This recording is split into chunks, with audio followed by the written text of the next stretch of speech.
They don't need to change the whole system, but there's a couple of subtle tweaks, OK? I think Marino will definitely not be in the midfield.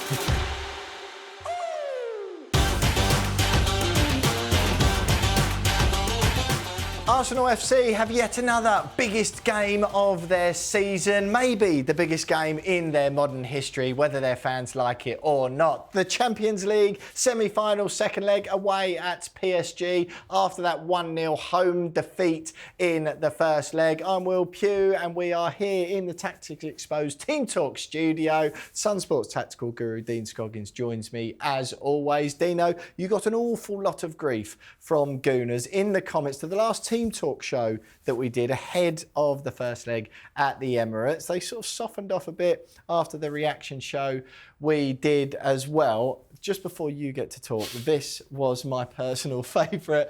Is this bloke Mr. Dean or Mr. Bean? The Arsenal fans were not that happy with you, were they? No, they weren't that happy with me before the game, but then I'm glad that if you look, I don't mind that. I wish I was a fiver behind Rowan Atkinson and I had half of the fan base of Mr. Bean. For those of you who've never watched it and are too young to, go back and watch it. It's very funny. But yeah, look, they didn't like me before the game because I spoke a lot about PSG and what PSG were going to do, but thankfully, a few of them came back to the comments and said, you got it spot on, and Dembele's goal we called in the preview show. So go back and watch the review show if you haven't seen it yet. But I promise this time we're going to focus on Arsenal in the second leg and how they can turn this around. Exactly. Look, we've heard from you in the comments. That's what we're going to do. The title of this video, how can Arsenal reach the Champions League final? As usual, on Team Talk, we've got 3 questions from fans in the YouTube comments. So if you ever want to be involved, make sure you're getting involved in the comments on all the Tactics Exposed videos. Dino, first up, in on the comments section. Do Arsenal need to switch up their entire system in the second leg in Paris? Short answer is no. It's not. It's only half time, this, right? It's 1-0, so we're game on. They don't need to change the whole system, but there's a couple of subtle tweaks, OK? I think we'll come on to the midfield in a minute, all right? But what I want to focus on here is the press, because that's where, in the preview show, to the first leg, I talked about how PSG will slot into that 3 at the back, and Hakimi, the right back, will either go from here to a right wing position or into another midfield position, and they'll end up in sort of this attacking shape where they have that attacking shape, right? They're 3 at the back, which gives them lots of opportunities to play out. Yep. Now, in the first leg, Arsenal, as they have done through a lot of the season, they will defend in a 4-4-2. Yep. So we'll move them into that 4-4-2 shape where they defend from there, OK? 1995 all over again. So Odegaard goes and joins the front man, be that Trossard or Marino in this without Havertz, and then you've got Martinelli one side and Saka the other, OK? It didn't work. We saw it didn't work because these diamonds of PSG meant that they played out. So this time, what I'd like to see, OK, is go man for man and be much, much braver on the press, which is then push Saka on to Nuno Mendes and make him go and press here. If this is Odegaard, press him onto Pacho and then push this striker, whoever that is, onto the other centre-back in Marquinhos, OK? And then, if you do that, you've got to back it up here and be brave, which is going to be Declan Rice and Thomas Partey, most likely in those positions. And then you've got to come right up with the back 4 and go into that really brave pressing shape, all right?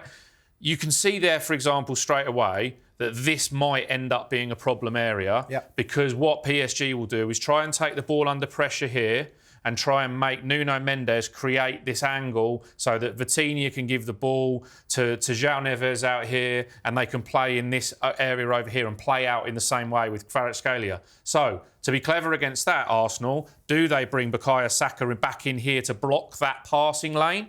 Which is what they did in the second half of the first leg, much better, which means then Odegaard comes into a more natural position here, Marino or Trossard come into a more natural position here, and Martinelli pushes right on there, OK? Then they've got a Hakimi problem, all right? But that's where this man here, Miles Lewis-Skelly, in the second half, I didn't touch on it enough in the review show, was unbelievable in when he was making a decision about whether he goes in field with a player or he stays out, okay? Yep. And then he blocks this, he narrows off this midfield, so then they compact this middle area right in the middle where PSG played through into Dembele. So cut that supply line off with the press. So on paper, to answer the question, the system is the same, but in how they press and they go from their 4-3-3 to their 4-4-2 needs to slightly adjust. Okay, so just talk to me, because you gave Martin Odegaard a little bit of grief, I think it's fair to say, or constructive criticism in the show we did after, reacting to that first leg. Now, he's the trigger for the press. You've spoken a lot about that on Tactics Exposed this season. How do you want him to behave? How would he behave, and how would the rest of the players behave into this new system? Well, I think it's that we did it when they played Manchester City at home. And Yep. we called it the double press, where Yep. they go once and then they go again, and it's like almost setting a trap. Yep. And Aston Villa did it against PSG at Villa Park, so they've got an example to follow there. And I hope that that's what they'll work on here. So if we move them back into that 4-4-2 shape again, okay, Yep.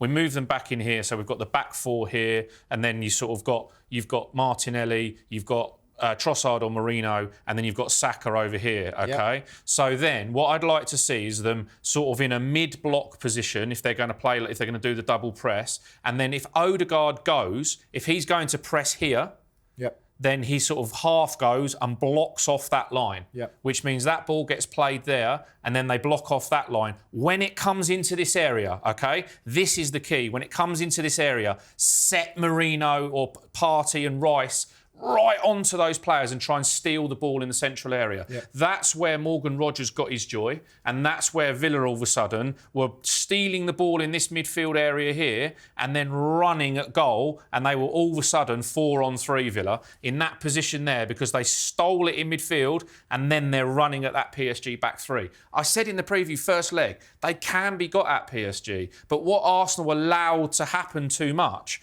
was that the ball was played out into these areas here and then into Dembele in midfield. Yeah. And so this wide open space that was in the middle, where, look, Declan Rice was supposed to be in that position there, but because he had his work cut out in getting wide, he was dragged out of those positions. So they have to cut off the central channel. And if they do that by forcing PSG in field to set a trap to win it back there, that's where they can get their attacking joy. Right, you mentioned him there, Dino. Probably a bit of a slip of the tongue mentioning Merino. He was obviously involved in the first leg, given Thomas Partey's suspension after that yellow card in the second leg at the Bernabeu in the quarter-finals. I'm assuming you think Thomas Partey walks straight back into the team. And if so, one of the questions that we're going to see now is pretty sensible. How vital will Thomas Partey's return be? That is. Well, you talked about him walking back into the team. At the Emirates, he nearly walked onto the pitch at half-time and not even in his kit. He was so desperate to get back on the field.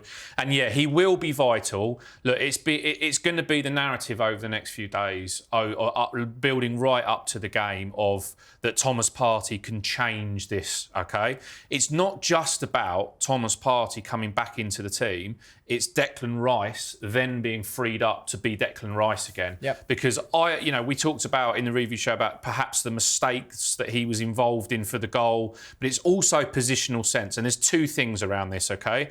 One thing is straight away, which we show it here, this is what kept happening to Arsenal in the first leg. Yep. The midfielders, Merino and Rice, were split. Yep. And because that's not necessarily a criticism of them, they're set up in a way because, as we said, we've got PSG playing in these diamonds out wide, and they end up with another diamond over here. So the two midfield players inevitably end up picking up players in these areas, and PSG then exploited it down the middle, okay? Yep. It'll be much more straight away. We're going to see Thomas Partey in that position there, and then we're going to see Declan Rice in this position here, and then we'll see Martin Odegaard in this position here. So straight away, we're going to see a much more balanced midfield. Just really quickly before you move on, do you think Merino drops out, or do he go up front and Trossard? I think Merino will definitely not be in the midfield, yeah. And it's going to be a difficult decision for Arteta around about who plays up front. You've got your balance with balls into the box, which will be vital with Merino, but then you've got Trossard's sort of nippy pace as well as the threat in behind and his shooting ability. So I'd err on the side of Trossard starting there. Yeah. And then, Merino is a threat to come on later if the game's still 1 goal in it. Sorry, as you were there. Yeah. But, I mean, Thomas Partey doesn't just give you that... Look, let's say he was playing in that game in the first leg and the ball goes in there to where Dembele was. I think you'd have found Thomas Partey in a very similar position to where Dembele was picking up the ball. Yeah. Probably would have fouled him. Rather than 10 yards away like Merino was. Exactly. Probably would have fouled him. Outside, somewhere in the centre circle, the game breaks down, they take the sting out of the game. They do that very, very well, very often. But the other thing is that Thomas Partey does favour the right side of the field, okay? Yep. So, and that will help. We've seen Timber. already Arsenal's attacks all come through. They come down that side. So if they're attacking here with Saka and Odegaard in this position here, Thomas Partey will come and drift in here so that he's sort of blocking the counter-attack position there. Yep. And then in a setup, if PSG are playing out from the back and Arsenal will do as I say there and just don't quite press the whole way, Partey will slot back into that position to stop Dembele's ball there. The other thing that he does fantastically well is when they go into their sort of defensive shape, he'll drift towards the right-hand side, which means Declan Rice to come in. And there's 2 in there, okay? They work much better as a tandem where they go like that in one position and they drop back into that in another position, okay? And then it's 2v1 again. And then the way he works with Miles Lewis-Skelly is that Timber probably will not invert because he'll be looking at Kvaratskhelia. That seems sensible, doesn't it? But there's a chance that Ben White might play here as well, by the way, after the way that Timber played in the first game. But if whoever that is, that will then Partey will give a little bit of help over this side to that, which is when Miles Lewis-Skelly will invert. And Declan Rice will then drop in, and then they end up in this nice defensive 3 shape there, like this, across the midfield, and then you've still got your centre-backs clear. Obviously Martinelli will drop in, obviously Odegaard will drop in, and then you've got your front man, whoever it is, and Saka in there. And you end up again in this very compact defensive shape. So Thomas Partey, on the ball and off the ball, will make a huge difference. Well, that's what I was going to say. Obviously, the question was how vital will his return be? Where do you think he benefits Arsenal most, defensively or offensively? Well, I think it's both because, again, the where Arsenal got the most joy in the first leg, the 2 big chances, okay, the great Donnarumma saves, were in a position where PSG got themselves a bit scattered, okay? They got themselves a bit because they switched play and they were in a sort of position like this where they lost the ball. And Miles Lewis-Skelly came into midfield to here to receive the ball. And this is where someone like Thomas Partey gives you the protection for him to be able to come in there. And also, he gives them the ball quickly. So that's where Miles Lewis-Skelly in this area, knowing that he's got Thomas Partey to cover him if he needs him to, can come in there. And that's where Martinelli got in from Miles Lewis-Skelly's pass, okay? So first of all, he gives you the protection to do that. The second thing, that let's say Miles Lewis-Skelly drops into a back 4 there, Declan Rice is back in the position he should be in.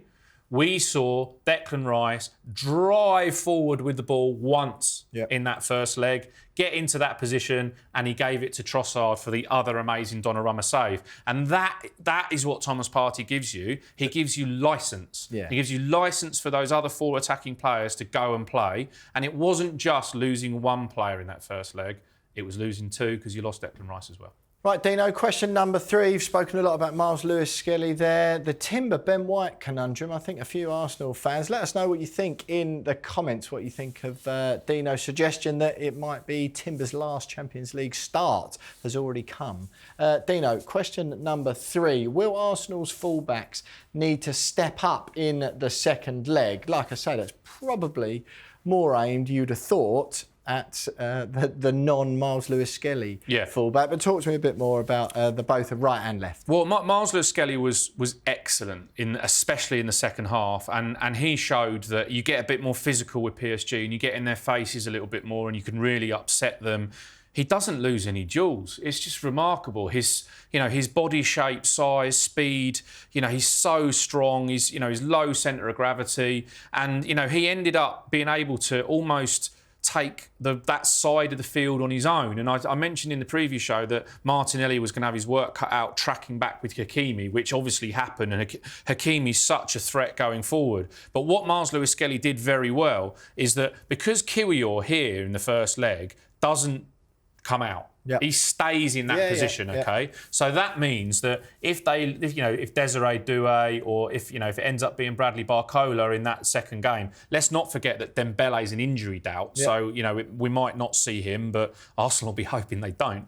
But if he comes in here, Miles Lewis-Skelly then is trusting his centre-back to do that job. And so then Lewis-Skelly can come into this position here, which means he's then with Hakimi when Hakimi comes into there, which the knock-on effect is you free up Martinelli. So Miles Lewis-Skelly did that brilliantly, and his decision-making is fabulous. And what we also saw is when, in the first leg when Arsenal got sucked onto this side, Miles Lewis-Skelly came in and did that responsible role as well and took the Partey position. Obviously, we won't need that necessarily with Partey. So or not as much. They don't need to worry about Lewis-Skelly. What they need to worry about is this side of the field. Because I do feel very much like PSG, if they'd have been 3-0 up after 20 minutes, through Kvaratskhelia down this side, it wouldn't have flattered them. So they've got to solve this conundrum. And the way they did it in the game, it took them too long, but the way they did it in the game was to have Saka block off that line. Okay, and that's why we saw Saka's touch. And Saka ended up very much in here because he was sort of blocking off this line. And you don't want Saka there. You want Saka there. You want him picking up the ball with the fullback having to come over and meet him, and then Saka running into this area here in that position, right? So how do they solve this over this side? And that's where, again, the Thomas Partey thing comes in. And also, I've got to say that Odegaard has got to do a much deeper lying job. And look, it's hard to say when you're behind in the game to say that we're going to not sacrifice but dampen down one of our biggest attacking threats. So let's not let Saka do that job. Let's let Odegaard do that job over here and help out the fullback. As we say, Partey will drift right in those positions. Rice will take up there. Miles Lewis-Skelly will come in here. So we've still got this nice defensive shape, but let's get Odegaard do this job. Either Merino or Trossard, whoever plays up front, drops into this position here. And then if we win the ball back here, Saka 1v1, okay? Yes, Timber's got to be better and step up if it is Timber in that position, but they need to have a solution to this problem to stop the ball coming into Kvaratskhelia feet and Kvaratskhelia being 1v1 against Timber in this position. And I think it is Odegaard to become like a screen in that position. Because also, if he wins it back, you don't want anybody else on the ball there. No. Happy days. Get Odegaard giving your strikers the ball as quickly as possible. So, will Arsenal's fullbacks need to step up? I think the answer is an objective yes there. Is it Timber or White for you at right back? I think that you start with Timber and you accept that if he makes 3 or 4 fouls as he did in the first leg, then he's going to get booked and you're going to have to make a change. Also, I think Ben White is very good on the overlap and works well with Saka. So later in the game, if we want to get into this position where we're pushing PSG back in that direction, we've got Ben White going on the overlap to chase a goal. That's the substitution. So probably Timber, then White. It's a huge game, Dino, for Arsenal. What an achievement it would be to make the Champions League final for the first time in almost 2 decades. It would be absolutely huge for the team. But it sounds like, Dean, you're saying the recipe for success and how they're going to get there is by being brave. Is that what you're saying? Do you think they go out and risk perhaps a little bit of exposure at the back early on, or do they keep it cagey? How do you think? I think they've got to score first, but that doesn't mean you go all guns blazing earlier on. You've got to just be a bit sensible. They've got to dampen the crowd down. The Parc des Princes is going to be pretty lively, and PSG now are the team under pressure at home. So maybe the first 10 or 15 minutes ends up being a bit more cagey than it has been before, and that will suit Arsenal because if it's 0-0. 25, 30 minutes in, then that's great. And then, yes, they've got to be brave. I talked in the review show about Raya's long passes and long balls as well. That will come into it. Set pieces, obviously. Corners and free kicks. Although half a season they were the set piece and corner kings. They haven't scored as many since, obviously, Gabriel's been out. That makes a big difference. But the set pieces will come into it enormously. And the longer the game goes with just the odd goal in it, then the more it plays into Arsenal going through. But as you say, right, go hard or go home.